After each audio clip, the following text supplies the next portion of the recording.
que a mulher é o gênero do mistério, porque as partes dela estão dentro dela, estão internas, nem ela pode ver. Sendo que do menino, muito pelo contrário, não só não tá escondido, como tá projetada pra fora. A gente é o gênero que sai atrás das coisas. Então esse tipo de coisa ela costuma fazer bastante. Como que a nossa fisiologia, simbolicamente, tá bem de acordo com aquilo que a gente faz, com como a gente vive, a forma que a gente encara o mundo e que as pessoas encaram a gente. E aí, galera, beleza? O meu nome é Rodrigo Ferrari, ou Rodrigo Chensky no Facebook, pra quem quiser me adicionar. Bem-vindos ao meu canal.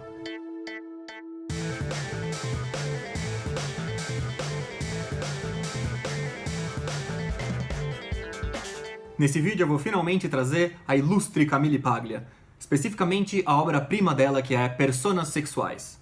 Esse é o livro que lançou a carreira dela, esse é o livro que começou a briga dela com as feministas. A ideia desse livro é demonstrar a unidade e continuidade da cultura ocidental.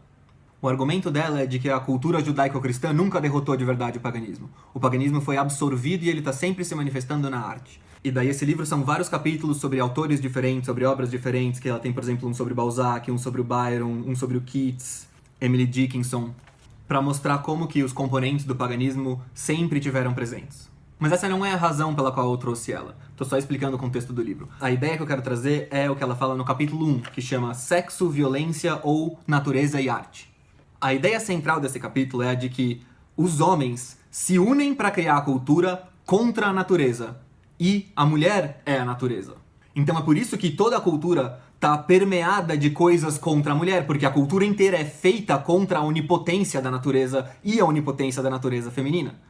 Ela fala assim que os humanos não são os favoritos da natureza. Se a natureza der de ombros, um vulcão explode e destrói cidades inteiras. A gente é isso, a gente não é nada. Se a natureza espirra, a gente desaparece. A gente gosta de sentir que a gente dominou a natureza, e de certa forma a gente dominou sim, mas assim, não a natureza inteira. A natureza continua de longe muito maior do que nós, muito mais poderosa do que nós. E tem algumas razões pelas quais a mulher não é só simbolicamente a representação da natureza. Ela, de fato, ela é mais próxima. A mulher é puxada pro chão pela própria natureza. O homem não tem uma coisa assim que todo mês sai um monte de sangue. Ele não tem uma coisa assim de se interagir com uma mulher, fazer uma coisa com uma mulher, de repente tem um ser dentro dele que vai ficar 9 meses lá dentro, crescendo, te causando um monte de processos biológicos. A mulher tem nela a lembrança, a memória da natureza, de um jeito que não é a mesma coisa pro homem. A mulher é como a lua, ela tem fases. Ela nunca pode ter a ilusão que o homem é capaz de ter, de que a gente pode se elevar acima da natureza. Ela é a natureza. Sendo que pra gente, uma das poucas lembranças que a gente tem de que a gente é submetido à natureza é justamente a mulher. A mulher chega perto da gente e a gente é tomado de processos que vêm da terra, de baixo pra cima, e obrigam a gente puxam a gente em direção a ela. Então é bom entender a coisa por aí. Como que o homem é a sociedade e a cultura e a mulher é a natureza. Tanto simbolicamente, quanto em alguns aspectos também de fato. Ela tem um interesse especial na sexualidade nesse livro, porque ela fala como que o sexo ele é justamente a intersecção entre a natureza e a cultura. Para explicar melhor essa ideia, ela traz aquela dicotomia apolíneo-dionisíaco, que ficou famosa com o Nietzsche no Nascimento da Tragédia, se eu não me engano. Então quem é o Apolo? O que ele representa? Apolo é deus do sol, da razão, da ordem, ele remete à lógica, prudência e pureza. O Dionísio é o deus do vinho e da dança, da irracionalidade, do caos, e ele remete a emoções e instintos. Vocês já devem perceber aí, só pelas definições, como que o homem é o apolíneo e a mulher é o dionisíaco. Como que a cultura é o apolíneo, o ocidente é apolíneo e a natureza é dionisíaca. E por isso ela fala que um dos principais passos da civilização, desse esforço de superar as forças que vêm debaixo da Terra, ela fala das realidades ctônicas, que são essas divindades subterrâneas, espíritos subterrâneos. Mas pensa bem a coisa da Terra, que vem de baixo. Que nem as deusas mulheres são as deusas da Terra, são as deusas do ventre, a força vem do ventre. E quando você troca o paradigma das divindades da Terra para os deuses do céu, para os deuses longe da Terra, elevados para longe da natureza, é aí que a gente consegue dominar. É o reino masculino. Ela fala que a gente troca da magia que a gente sai da magia do ventre para a magia da mente. E a magia da mente a gente domina, mas a magia do ventre, a coisa da natureza, é totalmente o reino da mulher. E eu acho que nesse sentido que a sexualidade puxa a gente de volta pro reino da força feminina. Ela não é lá que a gente é senhor. É lá em cima que a gente é senhor. É bem longe da natureza. Então, tudo na cultura tem essa coisa apolínea, aérea, mental, se impondo e tentando controlar Não por razões arbitrárias, mas porque a força da natureza é muito poderosa. Essas forças da Terra, elas nos dominam e destroem tudo. Se a gente bobear, elas destroem tudo. E mais, mesmo que a gente tome todos os cuidados, mesmo que a gente controle tudo, talvez ainda assim ela nos supere, porque ela está acima de nós. A cultura inteira ela é só uma defesa provisória, temporária, que a gente faz tentar durar o máximo possível, mas ela tá sempre ameaçada. Cai um meteoro, explode tudo, talvez acabe. Catástrofes naturais destroem povos inteiros o tempo todo, você nunca sabe se é o seu que vai ser destruído. Uma das críticas que ela faz é de que as feministas se botam pra lutar contra a natureza, porque elas tentam atacar essas coisas da cultura que foram feitas pra controlar a natureza, então sobram elas contra a natureza no fim das contas. Se você tenta tirar as relações de poder da sexualidade, você tá lutando contra si e contra tudo. Ela diz que o livro dela toma o ponto de vista do Sade, do Marquês de Sade, que a obra do Sade é meio que uma resposta às ideias do Rousseau, às ideias do iluminismo que querem que a gente volte à natureza e seja racional, a natureza e a razão são uma coisa só e tudo mais, sem tradição, sem tabu, sem esses absurdos que a gente herdou e não revisou com racionalmente à luz dos fatos. Então ao que isso leva? Isso leva ao sadismo, isso leva à p****** generalizada total dos livros do Marquês de Sade.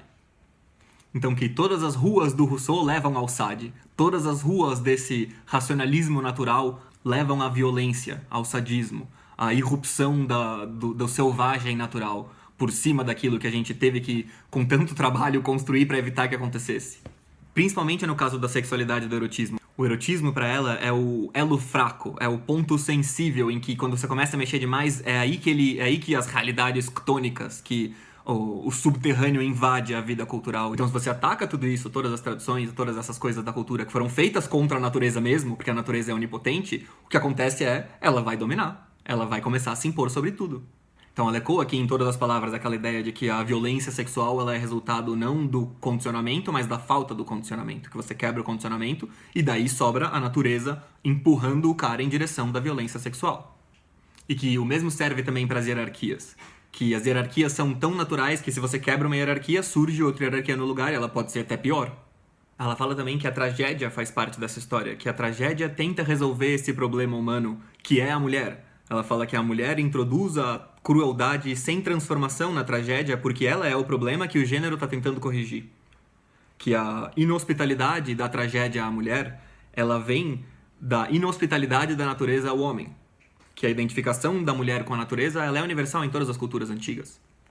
Ela fala que o companheirismo masculino e o patriarcado foram os recursos aos quais o homem foi forçado, que pro homem, da perspectiva dele, a mulher sempre teve um certo conluio com essas forças subterrâneas, com a natureza. Ela é um com a natureza. E o fascismo da natureza é maior do que o de qualquer sociedade.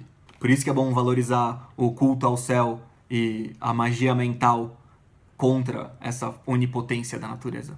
Uma ideia interessante que eu gosto dela, que eu costumo comentar, que quando o homem mija numa coisa, isso é uma forma de comentário. Que o cachorro mijar no poste é o análogo ao a gente comentar alguma coisa. Quando você comenta algo, você tá mijando em cima daquela coisa, você tá pondo sua marca nela. Quando alguém chega aqui nos comentários e põe alguma coisa, ele tá mijando no poste aqui, que é o canal. E o que eu vou querer trazer para um outro vídeo, que é um pouco mais complicado, mas que é legal ter uma ideia, é de que ela acha que ela sempre faz um paralelo entre a realidade simbólica e o nosso corpo. Que a mulher é o gênero do mistério, porque as partes dela estão dentro dela, estão internas, nem ela pode ver. Sendo que do menino, muito pelo contrário, não só não tá escondido, como tá projetada pra fora. A gente é o gênero que sai atrás das coisas, a gente se projeta pra fora. Então esse tipo de coisa ela costuma fazer bastante, como que a nossa fisiologia, simbolicamente, ela tá bem de acordo com aquilo que a gente faz, com como a gente vive, a forma que a gente encara o mundo e que as pessoas encaram a gente. Ah, e uma coisa que eu acabei não mencionando, a questão do aborto. Eu não costumo falar muito disso, mas eu sei que interessa muito as minhas escritas. E eu sei que paira esse fantasma por cima da Camille Paglia, que é assim, pô, ela fala tanta coisa legal, mas ela é feminista? Ela é abortista? Como é que é essa história? O que a gente faz? E aí ela é um bom exemplo para o que eu falo, assim, quando eu gosto de propagar a ideia de que você não tem que ter medo de ficar lendo as pessoas que pregam o mal aos seus olhos. Porque, assim, é óbvio que às vezes ela vai estar só mentindo e distorcendo coisas para tentar te convencer de uma coisa que ela quer que você faça.